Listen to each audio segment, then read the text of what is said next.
तो अब हेडिंग है अभिक्रिया की क्रियाविधि।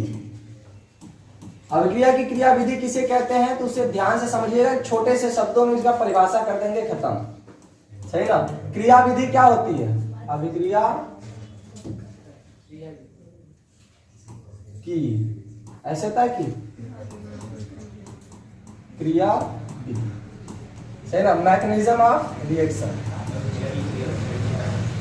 क्रियाविधि का मतलब यह है कि कोई रासायनिक अभिक्रिया डायरेक्ट नहीं होती।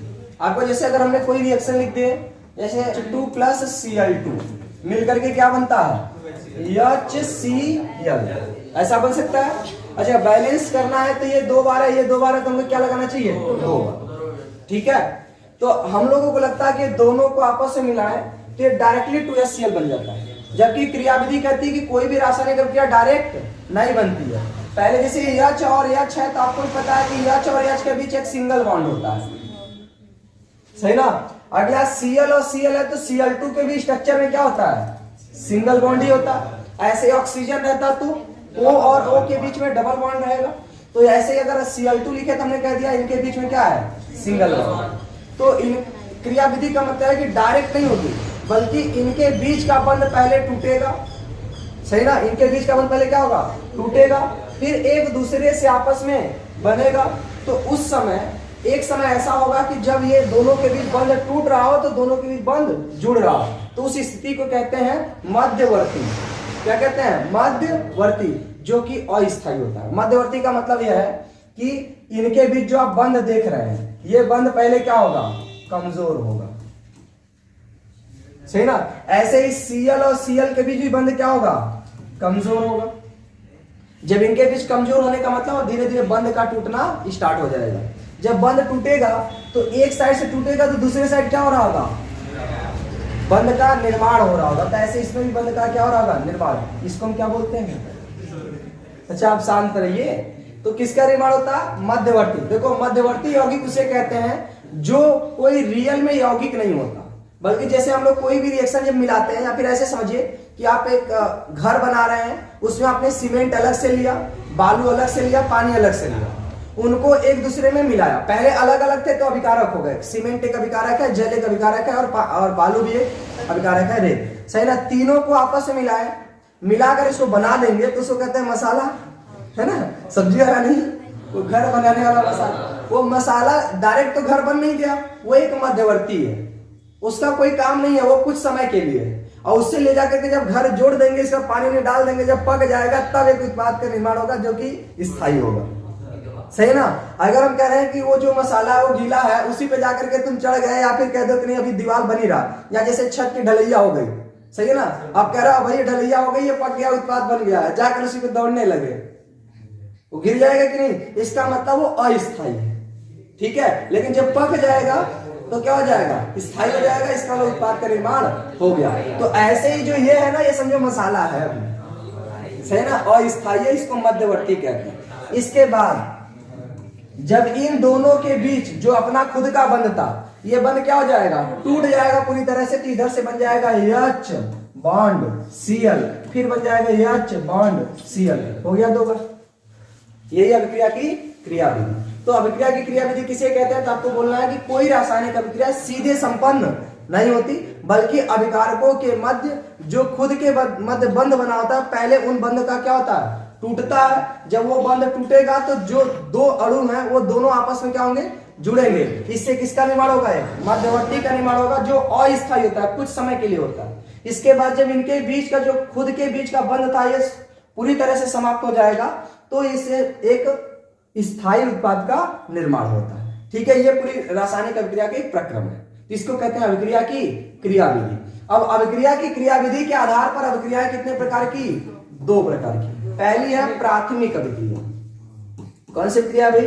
प्राथमिक अभिक्रिया, या इसको एक और नाम देते हैं प्रारंभिक अभिक्रिया या सरल अभिक्रिया, ठीक है ना। प्राथमिक या प्रारंभिक एक ही बात है। इसको दूसरा नाम क्या है?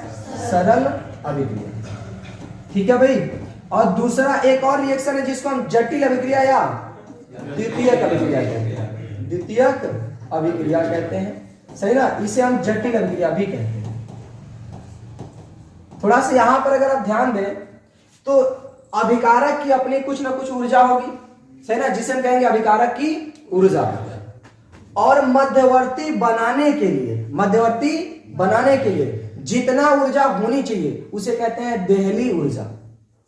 अभिकारक की जो भी अपनी खुद की ऊर्जा होगी उसे कहेंगे अभिकारक की ऊर्जा, और मध्यवर्ती बनाने के लिए जितनी ऊर्जा चाहिए टोटल वो होगी देहली ऊर्जा।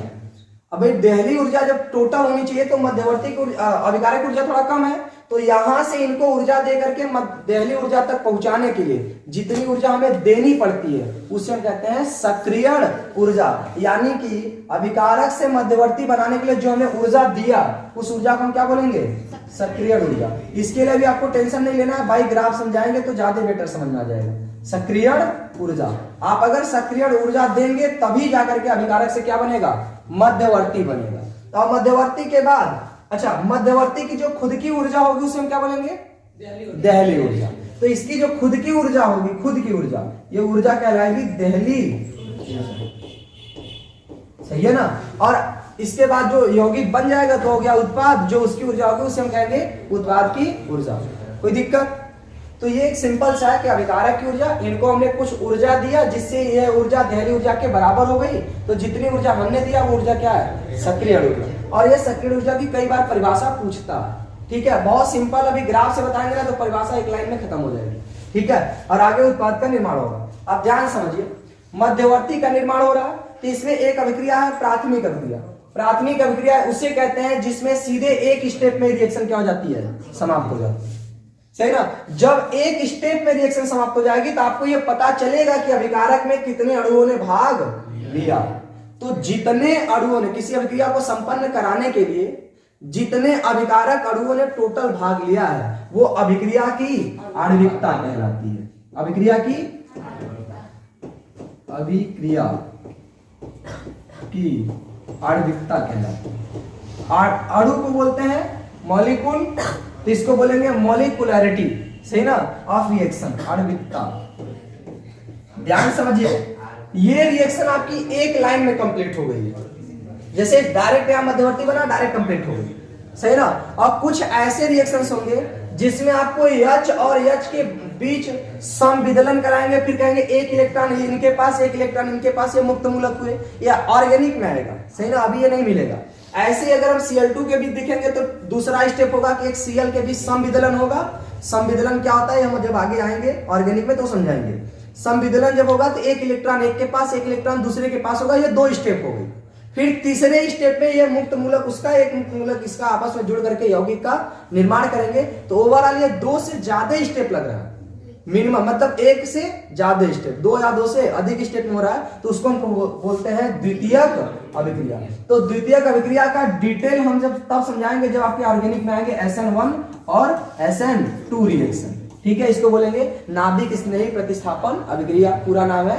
वो 2 प्रकार की होती है, जब इसको समझाएंगे तो वहां पर आपका ये दोनों ज्यादा क्लियर हो, क्योंकि वो ऑर्गेनिक का पार्ट है, यहाँ पर चूंकि लंबा रिएक्शन है इसलिए हम यहाँ पे इसको इतना नहीं समझा पाएंगे, ठीक है। तो अभिक्रिया की आणविकता किसका निकाला जाएगा, जो एक स्टेप में होगी। एक स्टेप में जैसे डायरेक्ट एक स्टेप में हो गई, सही ना। अगर हम कहें जैसे NaCl प्लस H2O है तो रिएक्शन के परिणाम स्वरूप क्या बनेगा, तो H2O में हमेशा H और OH बनता है। तो अच्छा यहाँ OH माइनस, ये प्लस बनता है, यहाँ Na प्लस बनेगा, प्लस वाला माइनस से जुड़ेगा तो बनेगा NaOH, और यहाँ बचा एक HCl। इसमें देखो ये है लवण, ये है जल, इधर है क्षार, इधर है अम्ल। इसका रिवर्स कराएंगे तो अम्ल और क्षार की अभिक्रिया लवण और जल बनेगा, सही ना। उल्टा कराएंगे तो उदासीन क्रिया, अभी उदासीन अभिक्रिया नहीं है। तो ये भी अभिक्रिया एक स्टेप में कंप्लीट होती है, क्योंकि आयनिक यौगिक है, डायरेक्ट नमक को पानी में घोलेंगे तुरंत नमक आयनिक हो जाता है और यौगिक का निर्माण हो जाता है। तो ये भी एक स्टेप में हो रही है, इसीलिए इसको हम कहेंगे प्राथमिक अभिक्रिया। तो क्रिया विधि में अगर अभिक्रिया एक स्टेप में कंप्लीट हो जाए तो प्राथमिक अभिक्रिया, या इसी को हम सरल अभिक्रिया कहते हैं। और सरल अभिक्रियाओं में अभिक्रिया की आणविकता ज्ञात किया जा सकता है। तो अभिक्रिया की आणविकता किसे कहते हैं, तो ध्यान सुनिए। पहली बात तो ये सरल अभिक्रियाओं के लिए है, और सरल अभिक्रिया कैसी होनी चाहिए, संतुलित रासायनिक समीकरण में, ठीक है भाई। संतुलित रासायनिक समीकरण में अभिकारक के अभिकारक के कुल अणुओं की संख्या, अणुओं की संख्या क्या कहलाएगी? अभिक्रिया की आणविकता कहलाएगी। और बात यहाँ ये है कि आपको कुल अणुओं की संख्या तभी पता चलेगी जब रिएक्शन कितने स्टेप में हो? एक स्टेप में। तो बता इसकी आणविकता कितनी है?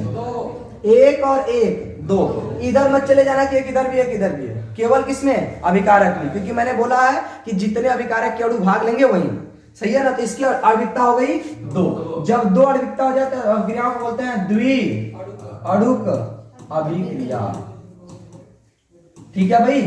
और ऐसे ही यहां पर बताओ, एक और एक कितने हो जाएंगे? 2, तो बोलेंगे द्वि अणुक अभिक्रिया।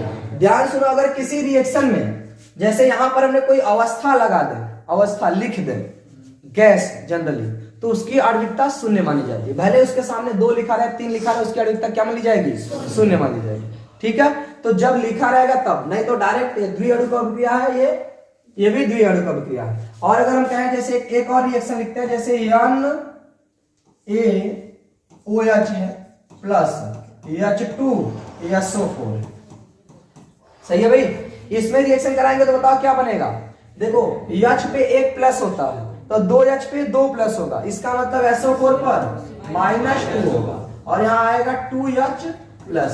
तो यहाँ Na प्लस बनता है और OH माइनस बनता है।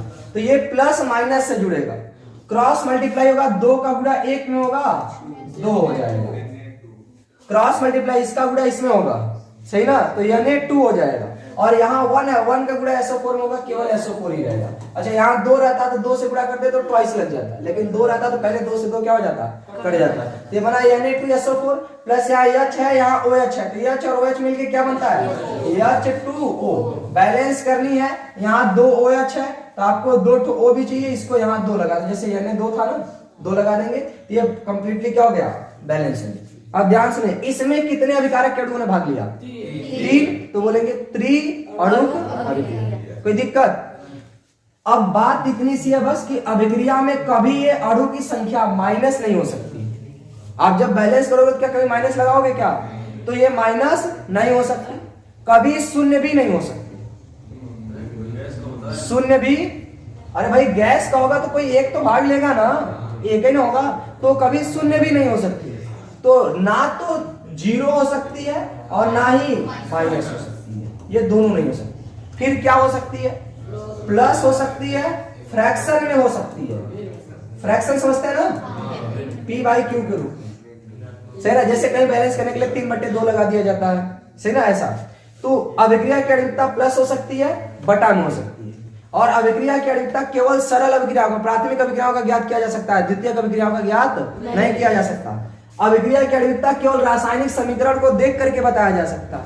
तो क्वेश्चन आएगा अभिक्रिया की आणविकता और कोटि में अंतर, तो बता पाएंगे कि नहीं?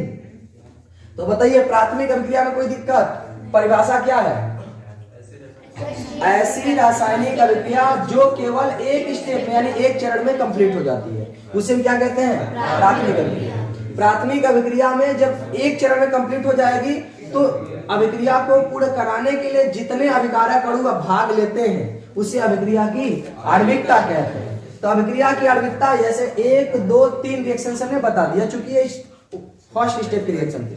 जनरली ना द्वितीयक अभिक्रिया में आपको कार्बनिक यौगिक के रिएक्शंस दिखेंगे, सही ना, इसीलिए आप कार्बनिक यौगिक के रिएक्शन इधर है नहीं, तो इसका हम वेट करेंगे किसमें?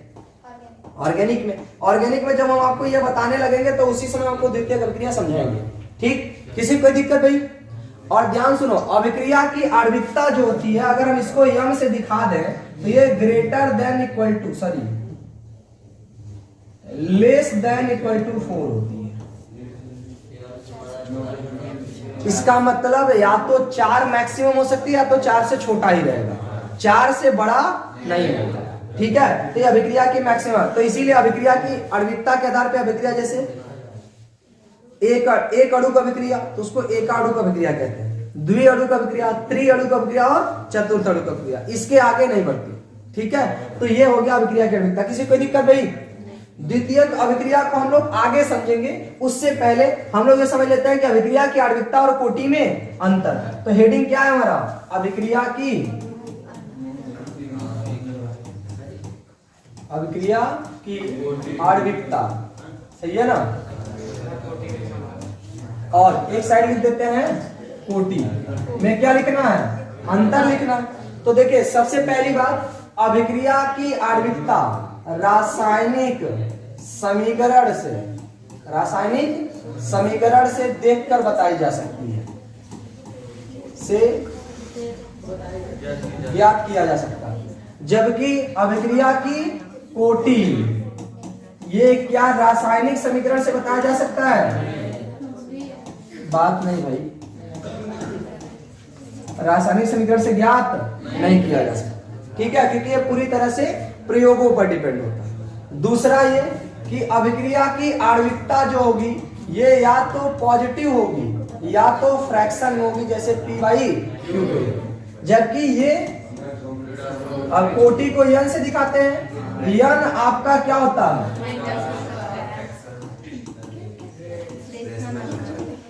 रेशनल नंबर मतलब परिमेय संख्या।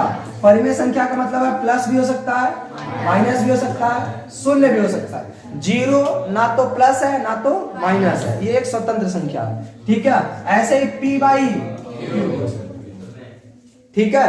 हाँ, परिमेय संख्या कभी रूट में नहीं होगी, जैसे रूट में 3, सही है। तो ये हो गया कि कोटि इसमें किसी भी प्रकार की हो सकती है। थर्ड और क्या अंतर है, ये अभिक्रिया की आणविकता किसकी निकाली जाती है, केवल प्राथमिक अभिक्रिया या सरल अभिक्रियाओं का ही ज्ञात किया जा सकता है। जबकि कोटि से इससे मतलब नहीं, चाहे प्राथमिक अभिक्रिया हो, चाहे जटिल अभिक्रिया, चाहे जैसी हो, कोटि सभी का ज्ञात किया जा सकता है। कोटि सभी का, चाहे वो प्राथमिक हो चाहे वो द्वितीयक अभिक्रिया हो, सही ना, सबका ज्ञात किया जा सकता है, कोई दिक्कत। तो ये तीन बेसिक अंतर है अभिक्रिया की आणविकता और कोटि में, सही है।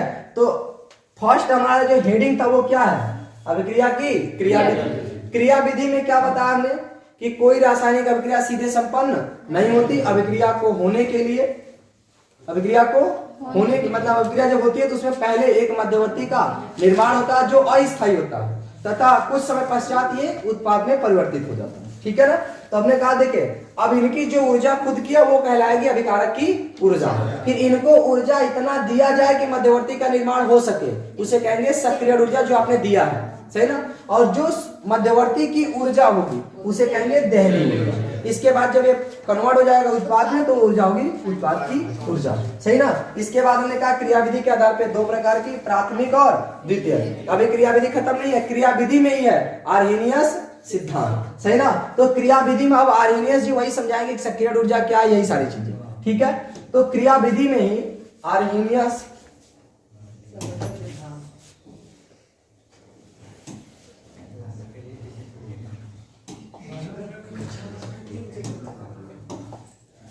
सही है भाई। तो यहाँ पे आर्हेनियस, आपके किताब में क्या लिखा होता है भाई, कोई बात नहीं, आर्हेनियस का संघटन या संघट सिद्धांत।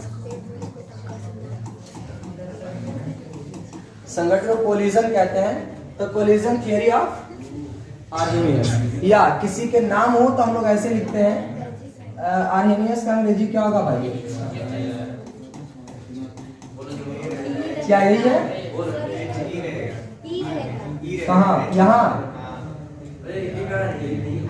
चलिए कोई बात नहीं।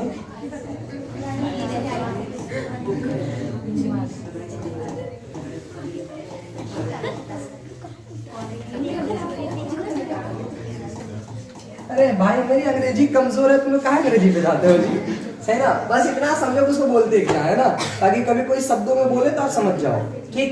तो देखिए आर्हेनियस जब ऐसे ऑफ स्टॉप लगता है इसका मतलब उन्हीं का है ना। जैसे आप अपने पिताजी के नाम में लिखते हैं, पिताजी का नाम फादर्स नेम, फादर्स मतलब पिताओं समझते हो क्या, फादर्स मतलब पिता का, सही है। आप ध्यान समझिए भाई। अच्छा आप लोगों को मजाक लगता है, आपको नहीं पता है हमारे देश में केवल पिता होते हैं, बाकी अन्य देशों में पिताओं भी होते हैं, सही है। मानते हो कि नहीं, नहीं मानते, इसमें मानना नहीं है, पूरे मतलब हम लोग जानते भी है, सही है, मानना छोड़ो, सही, कई लोगों को तो हम जानते भी हैं ऐसा, ठीक है, तो इसकी हम बात नहीं करेंगे। लेकिन आपके पूरा यूरोपीय जो देश है, यूरोप में पूरे 27 देश आते हैं, 27 से 27 देश में अलाउड है। जैसे अब आपके यहाँ डिवोर्स होता है ना, उनके यहाँ डिवोर्स ऐसे कहना नहीं होता कि जाकर के कोर्ट में जाना, ये दुनिया भर का, सीधे ब्रेकअप ब्रेकअप। सही है ना? इतना बड़ा लोचा है डिवोर्स कराने के लिए। क्या अपने भारत में तो डिवोर्स होगा तो बहुत लोचा कराना पड़ता है, यहाँ जाओ वैसे वैसे। हाँ, वैसे भी वैसे ही है, चाहे जैसा हो, है ना। बेटा सिद्धांत किसे कहते हैं, ध्यान समझिए। तो इसके पहले मैंने क्रियाविधि में आपको क्या बताया कि अभिकारक से डायरेक्ट उत्पाद नहीं बनेगा, पहले एक मध्यवर्ती का निर्माण होगा। इन्होंने क्या कहा, देखिए कि जब हम दो या दो से अधिक अभिकारकों को आपस में मिलाते हैं तो अभिकारकों के मध्य क्या होता है, टक्कर होने लगता है, सही ना। जब दो या दो से अधिक, सही ना, दो या दो से अधिक किसको, अभिकारक के अणुओं को आपस में क्या करते हैं, मिलाते हैं, या दो से अधिक पदार्थों को आपस में मिलाते हैं, तो उनके अणुओं के बीच क्या होता है, टक्कर होने लगता है, सही है। तो टक्कर के पश्चात मध्यवर्ती का निर्माण होता है। लेकिन इन्होंने कहा देखिए हर एक टक्कर, मतलब टक्कर तो होता रहेगा, उसके पश्चात मध्यवर्ती का निर्माण होगा, उसमें कुछ ही टक्कर से मध्यवर्ती का निर्माण होगा, सारे टक्करों से मध्यवर्ती का निर्माण नहीं होगा। तो जिन टक्करों से मध्यवर्ती का निर्माण होगा उन टक्कर को हम कहेंगे प्रभावी टक्कर, सही ना, क्या कहेंगे, प्रभावी। तो प्रभावी टक्कर से ही किसका निर्माण होगा, अब भाई मध्यवर्ती का निर्माण हो गया तो उत्पाद का निर्माण हो जाएगा, सही ना। तो मध्यवर्ती का निर्माण होगा किससे, प्रभावी टक्कर से। अच्छा एक बात और देखिए, अगर हम किसी पात्र में कई सारे कण रख देना, तो ये जब कण टक्कर करते हैं, जैसे मान लीजिए कई सारे अणु हैं, ठीक है, तो ये लोग जब टक्कर करेंगे, देखिए ये यहाँ आएगा, इनसे टकराएगा, सही, जब टकराएगा तो इसकी जैसे टकराएगा तुरंत दिशा बदल जाएगी, सही ना। अगले किसी से टकराएगा वहां भी दिशा बदल जाएगी, फिर अगले किसी से टकराएगा वहां दिशा क्या हो जाएगी, बदल जाएगी। फिजिक्स में इसके बारे में भी आप पढ़ेंगे, आप ध्यान सुनिए। तो जब ये दिशा बार बार बदल रही है तो इनकी गति कहीं ना कहीं एक सीधी रेखा में नहीं हो रही, टेढ़ी मेढ़ी होती है। इस टेढ़ी मेढ़ी गति को ब्राउनी गति कहते हैं। कौन सी गति कहते हैं, ब्राउनी गति। तो कभी क्वेश्चन पूछे कि ब्राउनी गति क्या है, तब बोलेंगे जब हम किसी पात्र में कई सारे पदार्थ, मतलब किसी पदार्थ को रख दे तो उनके अणुओं के मध्य टक्कर होता है, जिसे कहा उनकी गति और दिशा, मतलब उनके गति के मध्य उनकी दिशा लगातार क्या होती है, बदलती रहती है, तो इनकी इस गति को ब्राउनी गति कहते हैं, सही ना। तो इस गति के दौरान अगर इन्होंने आपस में टक्कर किए तो हो सकता है मध्यवर्ती का निर्माण हो जाए, और ये भी हो सकता है कि ना हो। तो जिस टक्कर के परिणाम स्वरूप मध्यवर्ती का निर्माण हो जाएगा उसे हम कहेंगे प्रभावी टक्कर। प्रभावी टक्कर से मध्यवर्ती का निर्माण हो गया, मतलब इस टक्कर के दौरान उतनी ऊर्जा बन गई, सही है ना। तो आप ध्यान सुने, तो प्रभावी अब सक्रिय ऊर्जा की परिभाषा सुनिए, बहुत आसान है। प्रभावी टक्कर कराने के लिए या प्रभावी टक्कर संपन्न होने के लिए अभिकारक को दी गई ऊर्जा क्या कहलाती है,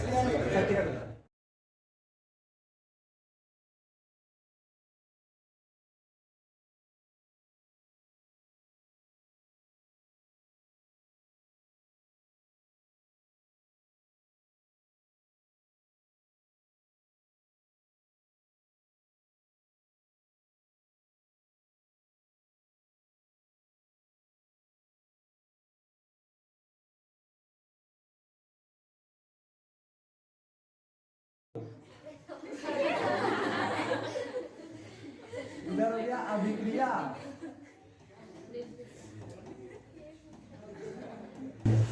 अभिक्रिया निर्देशांक का क्या मतलब है, ध्यान सुनिए। अभिक्रिया निर्देशांक का मतलब है कि अभिक्रिया होती है तो इसमें कई भाग होते हैं, जैसे अभिकारक होता है, मध्यवर्ती होता है, उत्पाद होता है, सही ना। तो ये इधर जैसे जैसे बढ़ेगा ये समझ जाना अभिक्रिया कैसे संपन्न हो रही है। तो हम मान के चलते हैं कि यहाँ तक पहुंचेगा तो हम मान लेंगे कि मध्यवर्ती का निर्माण हो गया, सही ना। तो इसके पहले रहेगा तो क्या रहेगा, अभिकारक रहेगा, और उसके बाद जाएगा तो क्या हो जाएगा, उत्पाद बन जाएगा। कोई दिक्कत, तो ये पॉइंट है हमारे मध्यवर्ती का।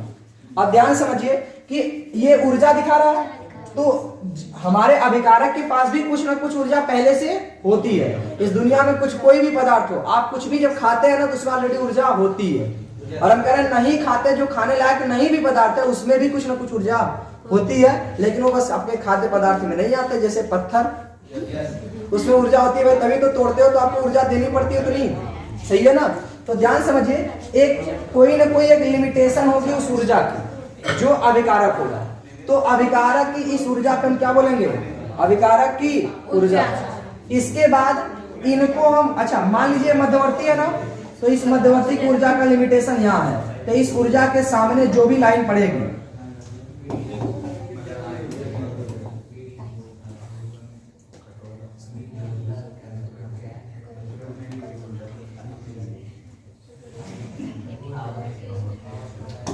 ये मध्यवर्ती की क्या हो गई, ऊर्जा हो गई। तो ये हो गई मध्यवर्ती,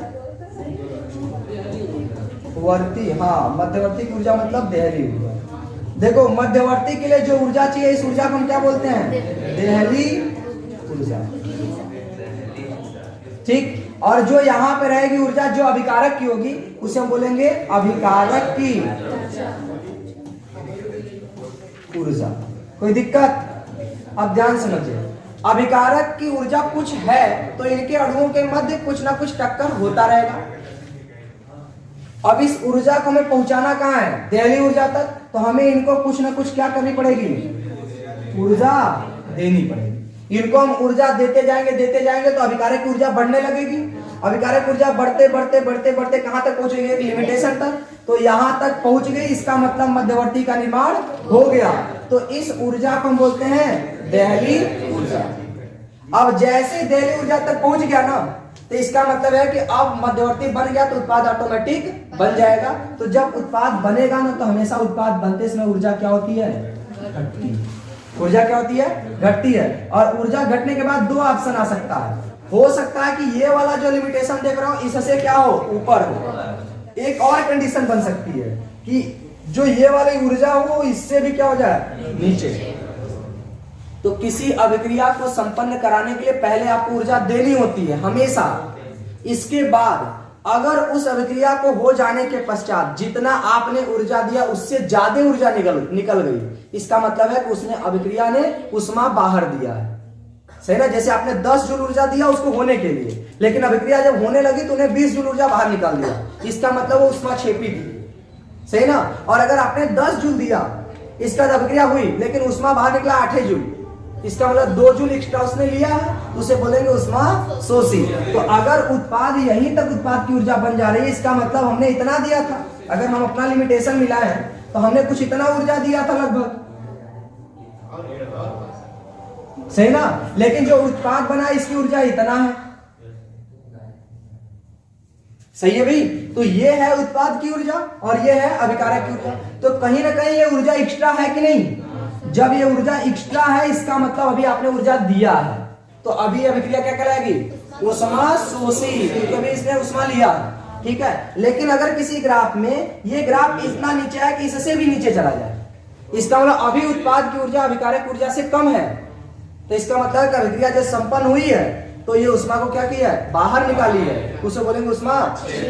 जैसे लकड़ी जलाते हो आप लोग, लकड़ी जलाने से पहले आपको कुछ ना कुछ ताप देना होता है, और जब लकड़ी जलने लगेगी तो वो आपसे भी ज्यादा ताप दे देगी। भाई लकड़ी का जलना उष्मा छेपी अभिक्रिया है, तो उष्मा छेपी का मतलब क्या है कि हमें उष्मा वो बाहर देनी चाहिए। तो इसका मतलब है कि उष्मा बाहर देगी तो क्या बिना उष्मा आपको दिए वो रिएक्शन हो जाएगी।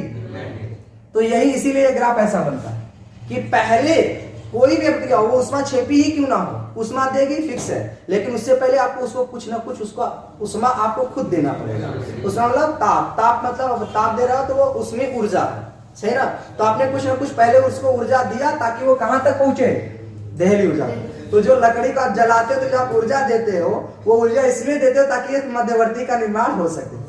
जब मध्यवर्ती हो जाएगा तो इसका लकड़ी जलने लगेगी, जलने लगेगी तो ऊर्जा क्या होने लगेगा, बाहर। और आपने जितना ऊर्जा दिया था उससे वो कहीं ज्यादा ऊर्जा देती है, इसका मतलब वो उष्मा छेपी है। समझ में आया कि नहीं। तो ये अभी फर्स्ट ग्राफ है किसके लिए, उष्मा छेपी या उष्मा शोषी।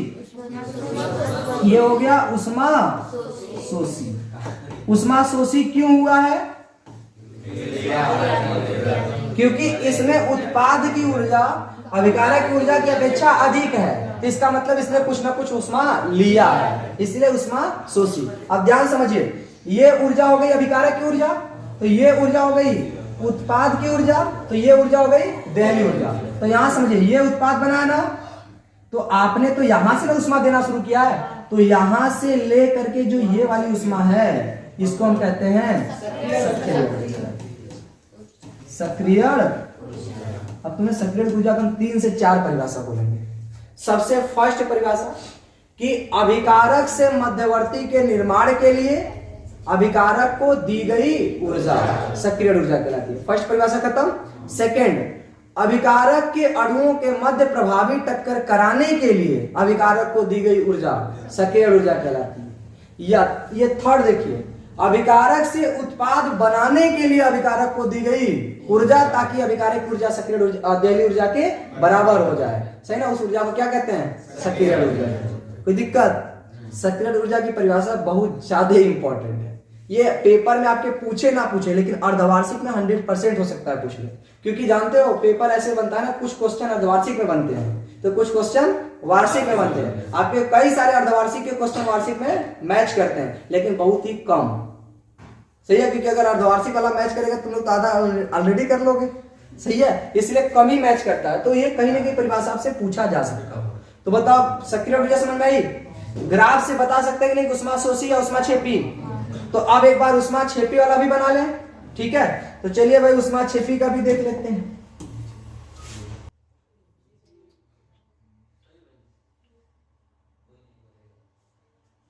कोई नहीं बोलेगा।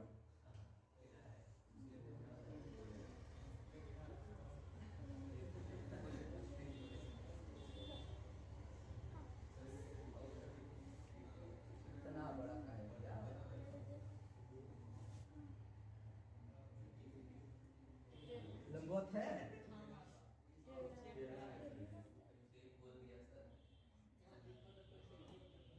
थोड़ा बहुत दिखे तो उसे कोई दिक्कत नहीं है। इधर 0 है, इधर अभिक्रिया निर्देशांक हो गई, अभिक्रिया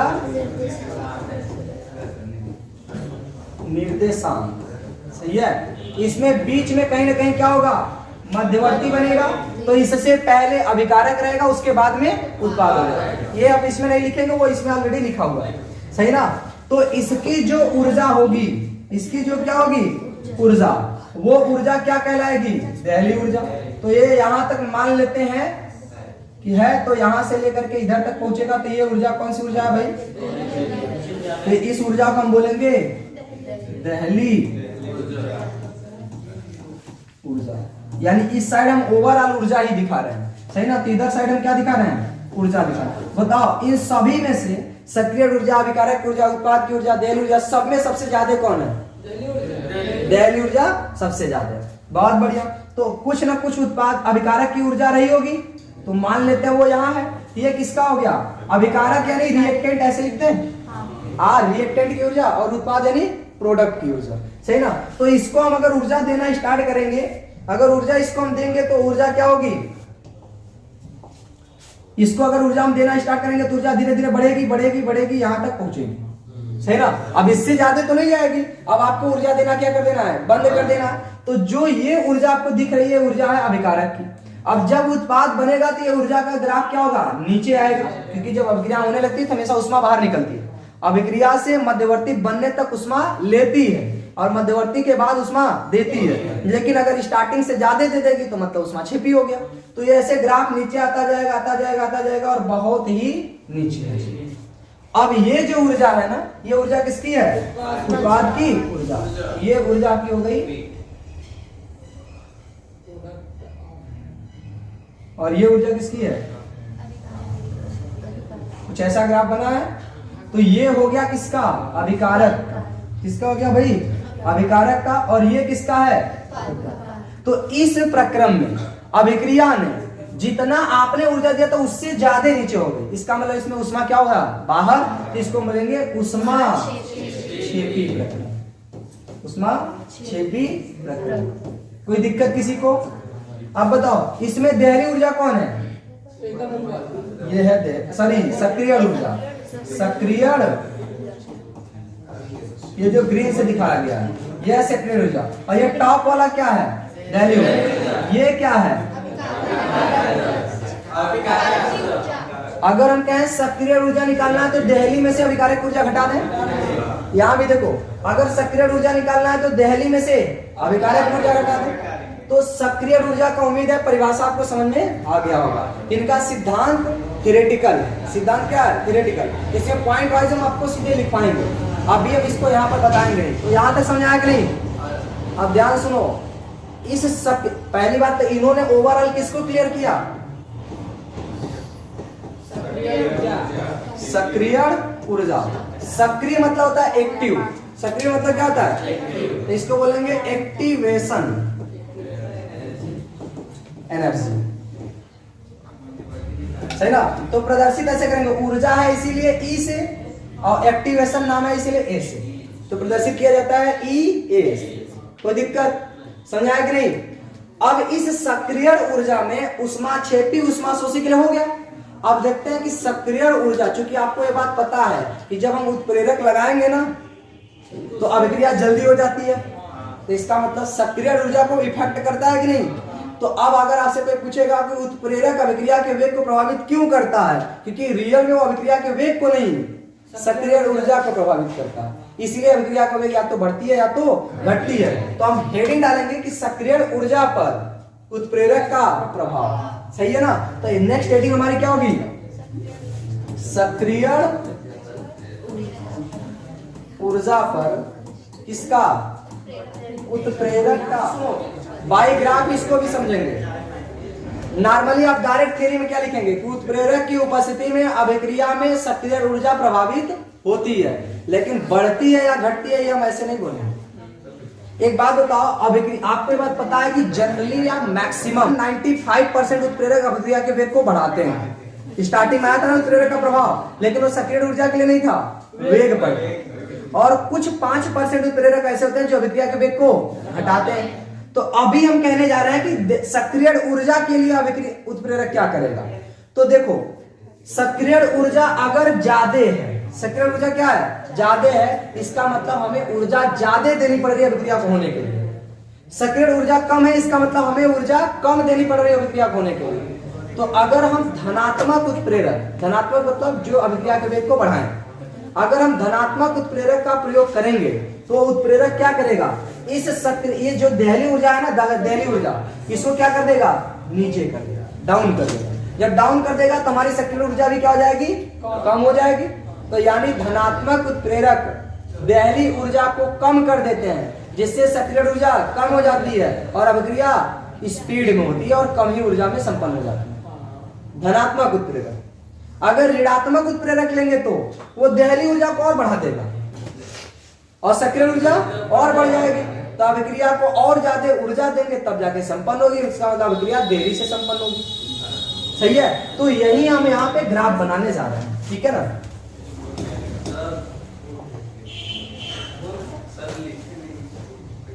सक्रिय ऊर्जा पर उत्प्रेरक का प्रभाव।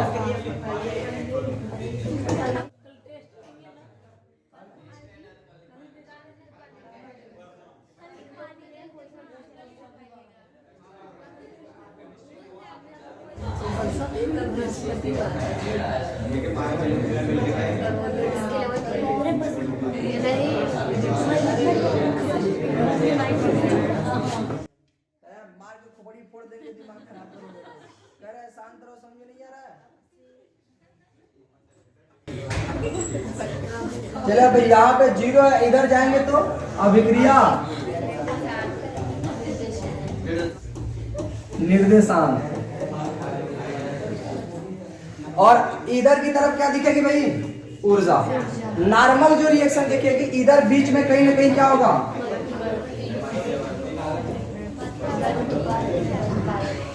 इधर क्या होगा? मध्यवर्ती। तो इसके लिए जो ऊर्जा का क्रम होगा मैक्सिमम, ये ऊर्जा कौन सी ऊर्जा होगी? तो इस ऊर्जा को हम बोलेंगे दहली ऊर्जा, सही है ना? ये हमारी हो गई दहली ऊर्जा। और इधर कहीं हम लिख देते हैं किसको? अभिकारक, रिएक्टेंट। तो जब हम इनको ऊर्जा देंगे, जब इनको हम क्या दें ऊर्जा, तो ये ऐसे धीरे धीरे ऊपर बढ़ेगा और यहां से ग्राफ क्या होगा नीचे आएगा। अच्छा अभी मैंने बराबर कर दिया है क्या, बराबर हो जाएगा क्या होगा, बराबर हो गया। इसका मतलब नाई उष्माशोषी है, नाई उष्माक्षेपी, नॉर्मल रिएक्शन। ठीक है, कोई दिक्कत? ये जो ग्राफ आपको दिख रहा है,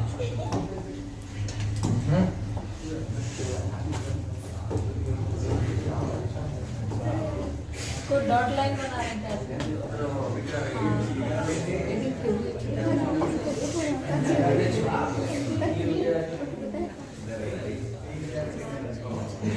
ये क्या करना है सर? डिजाइन।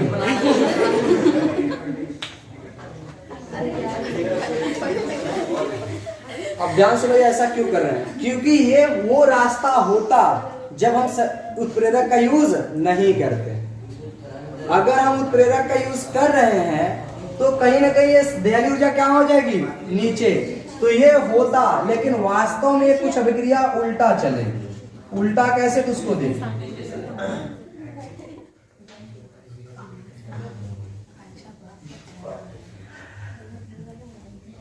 सही है, तो रियल में अभी दहली ऊर्जा कहां हो गई,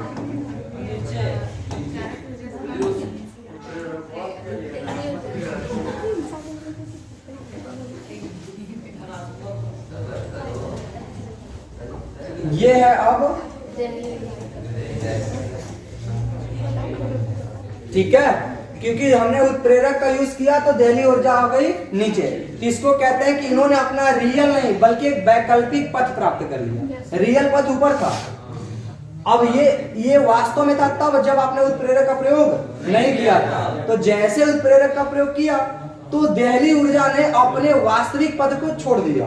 तो ये दूसरा जो पथ प्राप्त किया, ये पथ है वैकल्पिक पथ। क्या है, वैकल्पिक पथ। वैकल्पिक पथ मतलब यह है कि उन्होंने एक विकल्प लिया कि हमें यहां से जाना चाहिए। सही ना, पहले हम ऊपर थे, अभी जब जैसे उत्प्रेरक का यूज किया सक्रिय ऊर्जा क्या हो गई, घट गई। तो देखो ये जो ऊर्जा है वो किसकी ऊर्जा है, ये ऊर्जा किसकी है, सक्रिय ऊर्जा, और ये ऊर्जा किसकी है भाई, ऊर्जा अभी भी लग रही है, ऊर्जा अभी भी लग रही है, उतनी ऊर्जा मतलब उष्माक्षेपी ही है, सॉरी उष्माशोषी है। लेकिन जो आपने अभिक्रिया को संपन्न कराने के लिए जो आप ऊर्जा यहां तक देना पड़ रहा था वो अभी यहीं तक देना पड़ रहा है ना, यही है ई। अगर हम फॉर्मूला बनाएं कि सक्रिय ऊर्जा का फॉर्मूला क्या होगा, सक्रिय ऊर्जा को अगर हम देखो, दहली ऊर्जा को डी से, सक्रिय ऊर्जा को ई ए से, अच्छा इसको ई डी से दहली ऊर्जा हो गई, ई ए से सक्रिय ऊर्जा हो गई, ई आर से अभिकारक ऊर्जा। तो देखो संबंध क्या होगा, ई ए बराबर हमें निकालना है, सक्रिय ऊर्जा अगर निकालनी है तो देखो सक्रिय ऊर्जा निकालने के लिए दहली में से अभिकारक ऊर्जा क्या कर देनी चाहिए, हटा देनी चाहिए। ये हो जाएगा energy of D minus energy of R. तो सक्रिय ऊर्जा बराबर दहली ऊर्जा माइनस अभिकारक ऊर्जा। कोई दिक्कत, फॉर्मूले में कभी भूलोगे, जिंदगी में नहीं भूलोगे। सही है, और इसके बाद में कौन सा ग्राफ हो गया, ये वैकल्पिक ग्राफ हो गया। कब, जब हम किसका उपयोग करें, उत्प्रेरक। तो अभी भी फॉर्मूला वही होगा, दहली ऊर्जा मतलब सक्रिय ऊर्जा बराबर दहली ऊर्जा माइनस, लेकिन पहले की अपेक्षा ऊर्जा कम हो गई है, लेकिन फॉर्मूला में कोई परिवर्तन नहीं होगा। बताइए यहां तक किसी को दिक्कत, यहां से होता है संगठन सिद्धांत समान। अब है ताप का प्रभाव किस पर, वेग। तो हेडिंग है ताप का प्रभाव किसका, वेग पर। सब जो आपने पीछे बताया था उत्प्रेरक धनात्मक था या ऋणात्मक, धनात्मक। सुनो 95% अगर धनात्मक है तो मैक्सिमम धनात्मक के लिए ही बता रहे हैं उत्प्रेरक, सही ना, ऋणात्मक के लिए नहीं बता रहे। लेकिन हमने आपको स्टार्टिंग में हिंट दे दिया कि 5% ही ऋणात्मक है, इसलिए हम आपको बता दे रहे हैं, लेकिन आपकी किताब में हर जगह धनात्मक उत्प्रेरक का प्रयोग किया है। ठीक है, आगे बढ़े भाई। अब ध्यान सुनिए, ताप के प्रभाव को बताया किसने, आर्हेनियस ने ही बताया है, इसीलिए इस वाले हेडिंग में आएगा आर्हेनियस समीकरण, जो कि इस चैप्टर का लास्ट हेडिंग होगा। सही ना। इस चैप्टर का लास्ट हेडिंग होगा, मतलब अब चैप्टर धीरे धीरे क्या हो रहा है, समाप्त। तो इसके आगे हम लोग समझेंगे।